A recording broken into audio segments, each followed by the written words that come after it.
How's it going, people? It's Charlie and welcome back to another video on the Chatting Footy Show YouTube channel. Hope you're all doing well today. This video is just going to be my Premier League roundup, so the games that have just gone this weekend in the Premier League. I'm just going to be talking through each one briefly and just giving my overall opinions on each game. So just before I get into this video, guys, please smash the like button, subscribe, and let's get into it. So then, guys, the first game of this weekend was on Friday night at Craven Cottage between Fulham and Wolves. Wolves getting the 1-0 win down there. For me now, this is Fulham's survival over. I know I backed Newcastle to go down ahead of Fulham just because I felt Fulham were playing better football at the time. But for me, they have slipped off over the last few weeks. They don't look as good. I feel like when they played Leeds, they gave us a really good game. Since then, they've lost to Villa and now Wolves. I feel like this was the game where they had to get something from it to even have a prayer of surviving. But that late thunderous strike from Adama Traore gave Wolves the late win. Wolves still not great, really, this season, but they just did enough on this occasion to get the win. And I feel sorry for Scotty Parker because he's done an alright job at Fulham. But it's just not meant to be, I'm afraid, mate. I cannot see this happening. I can't see Fulham staying up now. I know they've got each other on the final day, but I feel like Newcastle are starting to get the results now. And I think Fulham are just not going to have enough, unfortunately. Okay then, guys, so the next game was at the Etihad between Man City and Leeds. If you haven't seen my post-match video on that game, I'll put the link to it in the description below, so go check that out. But just briefly, 10-man Leeds United beating Man City by 2-1 at the Etihad. Yes, you heard it correctly. 10-man Leeds beat City at the Etihad. I'm still not over it, if I'm honest. Unbelievable game. Leeds, proper showing fight. The defence was just amazing. A proper solid performance from the defence. We obviously had to go all out defence when Cooper got sent off. Controversial, really, on if it was a red card or not. But yeah, we did enough. Dallas with a brace after Ferran Torres equalised. I've never celebrated, well, I have celebrated a goal like that, but I haven't celebrated like that in a very long time. So as I said earlier, guys, if you've not seen my post-match video on that, I'll put the link to it in the description below, so go check that out. Guys, so on to Anfield now, where Liverpool beat Aston Villa by 2-1. Trent Alexander-Arnold with a late wonder goal to give Liverpool the win. It was Liverpool's first win at home this calendar year, which it's just amazing when you think about it. Like, they had such good home form for 2 or 3 seasons.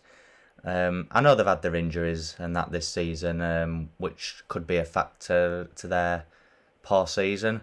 But Anfield with no fans is just, it isn't the same, is it? And I think the players have definitely felt that, and I think that's a big factor in this season for them as well. Watkins actually gave Villa the lead before Salah managed to grab the equaliser.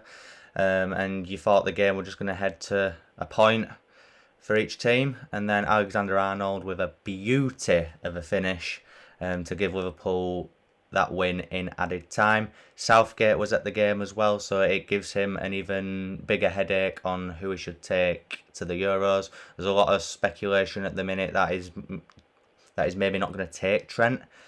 For me, that would be the wrong decision. I think Trent deserves to go. As much as I think he will start Walker ahead of Trent, if I'm honest. But I still think Trent deserves a place in that squad 100%. Okay then, guys, so the next game was between Palace and Chelsea at Selhurst Park. Scoreline was 4-1 to Chelsea. Sorry, I had a bit of a mental block then. So yeah, 4-1 to Chelsea. Chelsea don't usually score that many goals under Tuchel, but I feel like after that 5-2 loss at home to West Brom last week, they had to make a statement and they had to put that right. Obviously, they came off of an impressive win in the Champions League against Porto as well. Goals from Pulisic got 2, and then Havertz and Zuma gave them their goals. Benteke did pull one back for Palace, but let's be honest, they weren't at it at all. I feel like, there's rumours in that is Hodgson going to be there next season.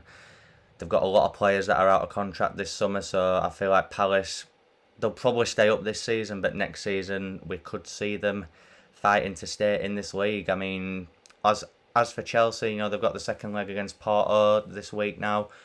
I fully back them to finish the job there, and yeah, an impressive win for Chelsea.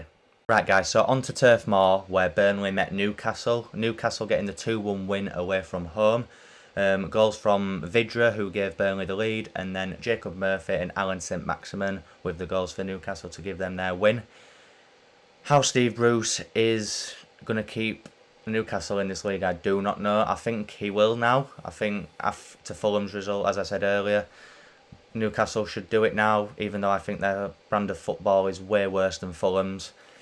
I know that they're higher in the league than them, but I feel like a lot of people will agree on that.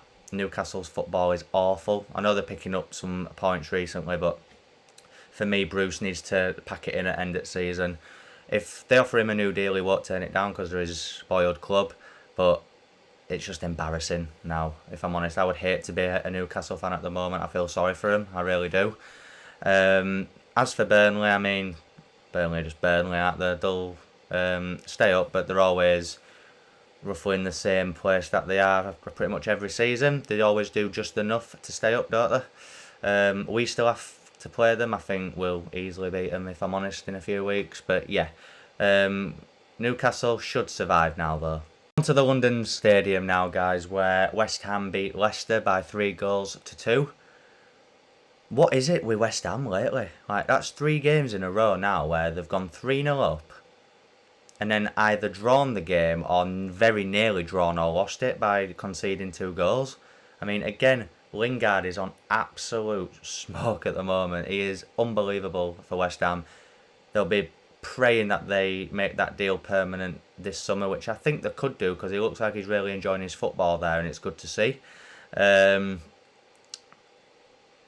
goals from him, and then Jared Bowen with the third. Iheanacho pulled 2 goals back in the second half for Leicester, but it just wasn't enough on this occasion. Moyes will be happy with these results that he's getting at the minute, but at the same time, it is rather worrying that they seem to go 3-0 up and be comfortable in games, and then seem to make it a bit shaky and a bit hard for themselves later on. But yeah, West Ham keep the place in the top 4. Leicester, I think, a point ahead of them in third. Both teams, well deservedly, are in the top 4. They've both had unbelievable seasons. Right guys, so the next game of the weekend was between Spurs and Man United. Scum. Yeah, again, a weird game. I think Spurs, it's so weird at the minute. Like, they go a goal up in games, and then they expect that they can just defend for the rest of the game. They just seem to be happy with 1-0 wins, and it's really bad to watch. It's actually such boring football. I mean, Man United ripped them to shreds in that second half for me. There should have been a goal up, Man United, through Cavani. Actually, a really good goal, a well-worked goal. But he got chalked off for a foul on Son from Scott McTominay. Again, this game's just becoming a joke now. Like, this isn't football. Like, it's embarrassing. It's the slightest touch in his face, and he goes down like a sack of shit. And it's really, really frustrating. And then even more annoying for Man United, Son goes and scores right before half-time to put them 1-0 up. But, it's one of them, innit? I think Mourinho seems to be happy with 1-0 leads, which is weird. Is he going to be there next season? Is he the guy to get him a trophy? They've still got City to play in this season's League Cup. I don't think they're winning that. I don't think they've got a prayer in that, if I'm honest. Is Kane and Son going to stay at this club if they don't get top 4 and if they don't win the League Cup? Probably not. So it'll be interesting to see what happens at Spurs next season, because I've always rated Spurs. I like them. I think they've played good football over the last few seasons. They shouldn't have let Poch go at all. The guy got them to a Champions League final. Yes, they lost it, but it was an amazing achievement to get them there. Sorry. So yeah, Spurs are a joke at the minute. And then goals from Fred, Cavani actually scored one properly, and Greenwood late on gave them the 3-1 win. Man United have pretty much guaranteed their second place spot in that top four. Pains me to say it, but they are really looking good away from home. We've got them at Ellen Road in a few weeks, so it'll be interesting to see how that one goes. And next up was Bramall Lane for Sheffield United against Arsenal.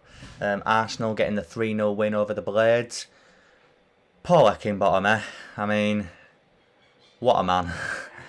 Probably the worst football manager I've ever come across in my life. The football is proving that as well. Like, they're just awful. They were bad with Wilder this season, but he's just made them worse. They just don't look interested at all. They might as well just start planning for next season in the Championship. Hopefully Heckingbottom goes and they get a decent manager in to get them back up, so we can have a Yorkshire derby in the Premier League again.